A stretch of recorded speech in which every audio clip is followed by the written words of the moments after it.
ಭಾರತದ ಸುಪ್ರಸಿದ್ಧ ಗಾಯಕಿ, ಸುಮಾರು 17 ಭಾಷೆಗಳಲ್ಲಿ 84,000ಗಿಂತ ಹೆಚ್ಚು ಗೀತೆಗಳನ್ನು ಹಾಡಿರುವಂತಹ ಎಸ್ ಜಾನಕಿ ಅಮ್ಮ ಅವರು ಮೈಸೂರಿನಲ್ಲಿ ತಮ್ಮ ಕೊನೆಯುಸಿರನ್ನೆಳೆದಿದ್ದಾರೆ. 4 ಬಾರಿ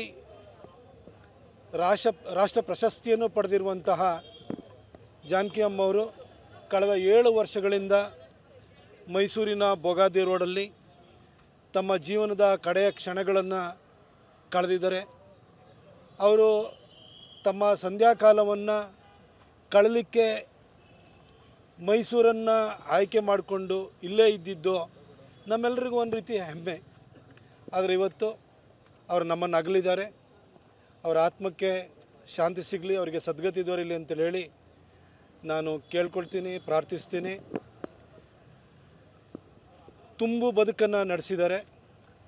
ಆದರೆ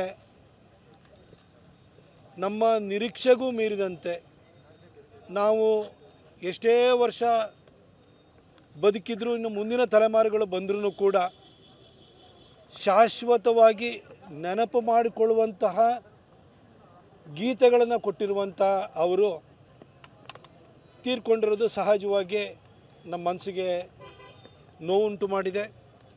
ನಾನು ಸಮಸ್ತ ಮೈಸೂರಿಗರ ಪರವಾಗಿ ಅವರ ಆತ್ಮಕ್ಕೆ ಶಾಂತಿಯನ್ನು ಕೋರ್ತೀನಿ.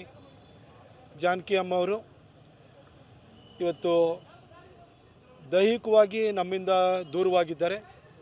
ಆದರೆ ಅವರು ಹಾಡಿರುವಂತಹ ಸುಮಧುರ ಗೀತೆಗಳ ಮುಖಾಂತರವಾಗಿ ಇನ್ನೂ ಎಷ್ಟೋ ಶತಮಾನಗಳು ಬಂದರೂ ಕೂಡ ಚಿರಸ್ಥಾಯಿಯಾಗಿರ್ತಾರೆ ಅಂತ ನನಗನ್ಸುತ್ತೆ. ಭಾರತದ ಸುಪ್ರಸಿದ್ಧ ಗಾಯಕಿ, ಸುಮಾರು 17 ಭಾಷೆಗಳಲ್ಲಿ 84,000ಗಿಂತ ಹೆಚ್ಚು ಗೀತೆಗಳನ್ನು ಹಾಡಿರುವಂತಹ ಎಸ್ ಜಾನಕಿ ಅಮ್ಮ ಅವರು ಮೈಸೂರಿನಲ್ಲಿ ತಮ್ಮ ಕೊನೆಯುಸಿರನ್ನೆಳೆದಿದ್ದಾರೆ. 4 ಬಾರಿ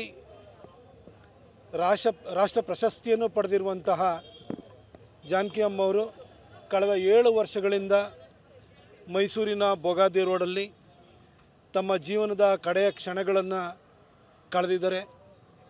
ಅವರು ತಮ್ಮ ಸಂಧ್ಯಾಕಾಲವನ್ನು ಕಳಲಿಕ್ಕೆ ಮೈಸೂರನ್ನು ಆಯ್ಕೆ ಮಾಡಿಕೊಂಡು ಇಲ್ಲೇ ಇದ್ದಿದ್ದು ನಮ್ಮೆಲ್ಲರಿಗೂ ಒಂದು ರೀತಿ ಹೆಮ್ಮೆ. ಆದರೆ ಇವತ್ತು ಅವರು ನಮ್ಮನ್ನು ಅಗಲಿದ್ದಾರೆ.